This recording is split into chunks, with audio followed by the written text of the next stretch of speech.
السلام علیکم ورحمۃ اللہ وبرکاتہ۔ محترم ناظرین، قرآن مجید کے منتخب واقعات ہم آپ کے سامنے بیان کر رہے ہیں۔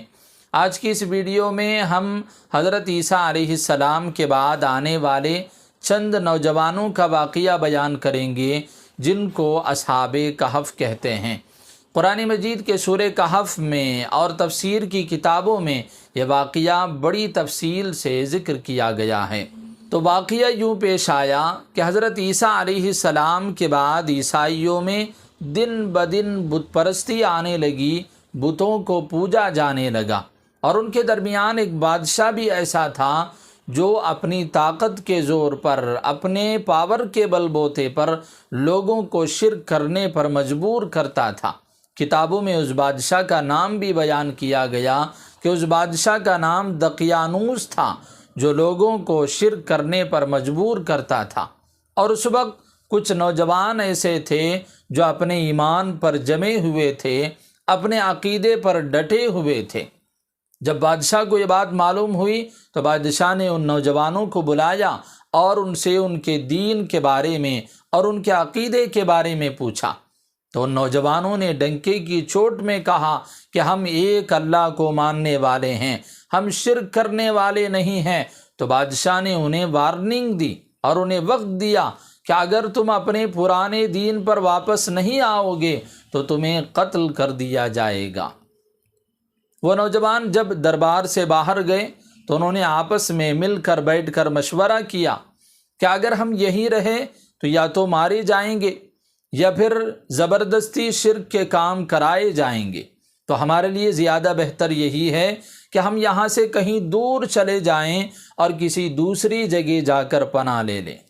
تو نوجوانوں نے ایک موقع پا کر شہر سے نکلنے کا ارادہ کیا اور شہر سے باہر نکل گئے اور ایک پہاڑ کے پاس ایک غار میں انہوں نے پناہ لی۔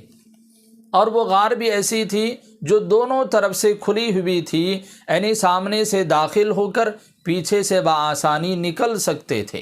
اللہ تبارک و تعالیٰ نے اس غار میں ان نوجوانوں کی ایسی حفاظت فرمائی کہ سب سے پہلے ان نوجوانوں پر نیند کو طاری کر دیا۔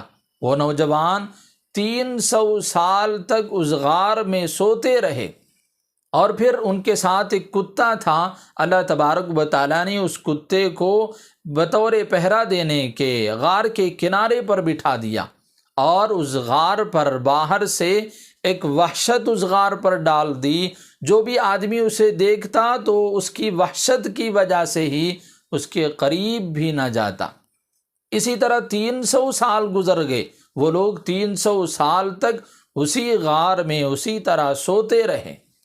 اور جب 300 سال بیت گئے، جب وہ نیند سے بیدار ہوئے تو وہ آپس میں باتیں کرنے لگے کہ ہم تو تھوڑی ہی دیر سوئے تھے، ہم تو آدھا دن ہی سوئے تھے، ہم تو چند ہی گھنٹے سوئے تھے۔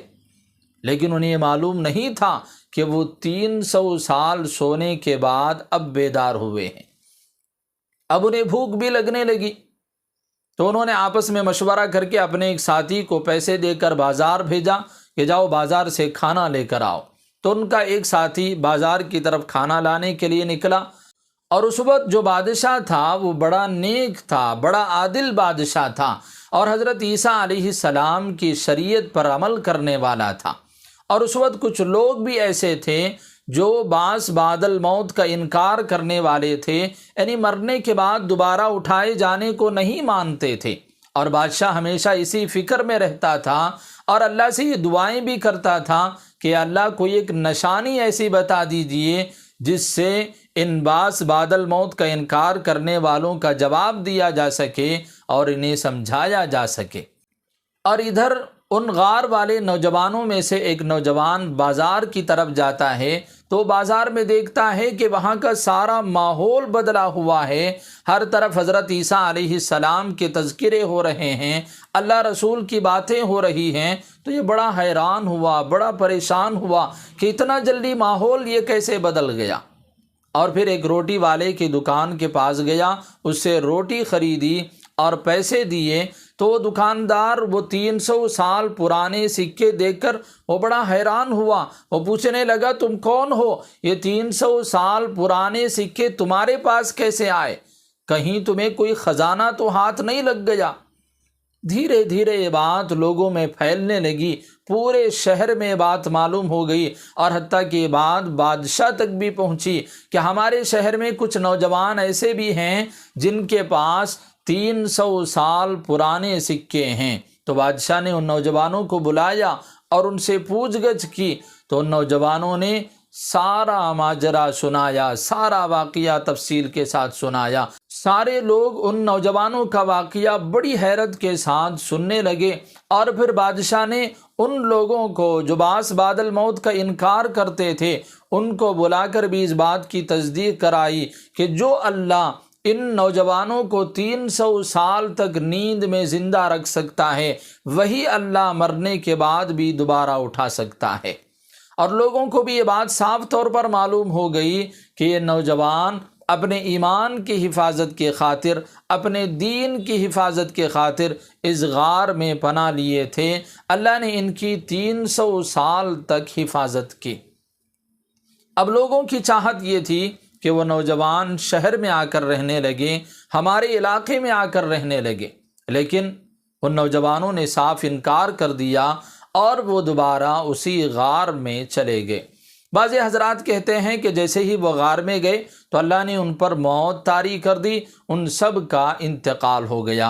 اور بعض حضرات یہ بھی فرماتے ہیں کہ جیسے ہی وہ غار میں گئے اس کے بعد کسی کو معلوم نہیں ہے کہ اس غار میں کیا ہوا، وہاں سے وہ کہاں گئے، پھر ان کے ساتھ کیا حالات پیش آئے، یہ باتیں کسی کو معلوم نہیں ہیں۔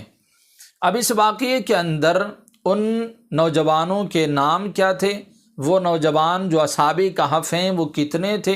ان کے نام کیا تھے؟ ان کے کتے کا نام کیا تھا؟ اور اس وقت کے بادشاہ کا نام کیا تھا؟ یہ ساری باتیں ایسی ہیں جن پر بہت ساری ڈیبیٹس ہوتی ہیں، بہت سارے اوپینین پیش کیے جاتے ہیں، بہت سارے اختلافات ان میں ہیں جن پر قرآن نے فوکس نہیں کیا، کیونکہ قرآن ہمیشہ واقعے کے ان پہلوؤں کو ظاہر کرتا ہے جن سے ہمیں کوئی سبق مل سکتا ہو، جن سے ہمیں کوئی نصیحت مل سکتی ہو۔ تو ہمیں واقعے کی ان ساری چیزوں کی طرف دھیان دینے کے بجائے قرآن نے جو واقعہ بیان کیا ہے ہمیں اس کی طرف زیادہ دھیان دینا چاہیے، اور ہمیں یہ سوچنا چاہیے کہ اللہ تبارک و تعالیٰ اس واقعے کے ذریعے ہمیں کیا سمجھانا چاہتے ہیں، ہمیں کیا سبق اس سے دینا چاہتے ہیں۔ تو اس واقعے سے ملنے والا پہلا سبق یہ ہے اللہ کی قدرت، کہ اللہ تبارک و تعالیٰ نے اپنی قدرت سے ان نوجوانوں کو اس غار میں پناہ دی، اور 300 سال تک بغیر کسی کھانے کے، بغیر کسی پانی کے، بغیر کسی چیز کی ضرورت کے اللہ نے انہیں نیند میں زندہ رکھا۔ یقیناً یہ اللہ کی بڑی قدرت ہے، اور یہ بھی اللہ کی قدرت ہے کہ 300 سال تک کوئی دوسرا انسان اس غار میں نہیں جا سکا، کوئی جانور اس غار میں نہیں جا سکا۔ اللہ نے ان نوجوانوں کی ایسی حفاظت فرمائی۔ یقیناً اللہ کی یہ بڑی قدرت ہے جو ہماری سوچ سے بھی بالا تر ہے۔ جب اللہ تبارک و تعالیٰ ان نوجوانوں کو 300 سال تک نیند میں زندہ رکھ سکتے ہیں تو پھر یقیناً مرنے کے بعد ساری انسانیت کو وہ اللہ دوبارہ ضرور اٹھا سکتے ہیں۔ اور اس واقعے سے ملنے والا دوسرا سبق نوجوانوں کا کردار۔ اسلام میں نوجوانوں کا کردار بہت اہمیت رکھتا ہے۔ دین کی محنت کے لیے، دین کی اشاعت کے لیے نوجوانوں کا آگے بڑھنا بہت ضروری ہے۔ اللہ کے نبی صلی اللہ علیہ وسلم کے زمانے میں جتنے صحابہ اللہ کے نبی کے ساتھ تھے اکثر نوجوان ہی تھے۔ اللہ کے نبی صلی اللہ علیہ وسلم جب مکے سے ہجرت کر کے مدینہ تشریف لے گئے تو حضرت ابوبکر کے علاوہ تمام صحابہ کرام کی داڑھیاں کالی تھی، یعنی مطلب یہ ہے کہ تمام صحابہ کرام نوجوان تھے، اور اصحاب کہف جن کا ہم نے ابھی واقعہ سنا وہ بھی سارے کے سارے نوجوان تھے جنہوں نے اپنے ایمان کی حفاظت کے خاطر، اپنے دین کی حفاظت کے خاطر ایک بڑا قدم اٹھایا، اپنے گھر بار کو چھوڑا، بادشاہ سے بھی ٹکر لی، رشتہ داروں کو چھوڑا، خاندان کو چھوڑا، ساری ہی چیزیں چھوڑ کر یہ آگے بڑھنے لگے اور اپنے دین کی اور اپنے ایمان کی حفاظت کی۔ اگر ہماری قوم کے نوجوان بھی اگر اپنے دنیاوی خواہشات کو پیٹھ پیچھے ڈال کر اگر آگے بڑھیں گے تو یقیناً پوری دنیا میں امن و سکون عام ہو جائے گا، دین اسلام کی اشاعت ہوگی۔ اور تیسرا سبق ہے نسبت کی برکت۔ اگر ہمارے تعلقات اچھے ہوں گے، ہمارا دوستانہ اچھا ہوگا، اگر ہمارے تعلقات بزرگان دین سے، اولیاء اللہ سے، علماء کرام سے اور نیک صالح لوگوں سے ہوگا تو یہ دوستانہ، یہ تعلقات، یہ نسبتیں ہمیں ایک نہ ایک دن ضرور کام آئیں گی۔ جیسا کہ اصحاب کہف کا کتا اگرچہ کہ ناپاک ہے، اگرچہ کہ نجس ہے، لیکن اس کے باوجود اللہ تبارک و تعالیٰ نے اس کتے کو بھی زندہ رکھا، اس کی بھی حفاظت فرمائی، اور قرآن مجید کے سورہ کہف میں اصحاب کہف کے ساتھ ساتھ اس کتے کا بھی ذکر فرمایا۔ اگر اصحاب کہف کا یہ واقعہ آپ کو پسند آئے تو آپ لائک کریں اور شیئر کر کے دوسروں تک بھی یہ پیغام پہنچائیں۔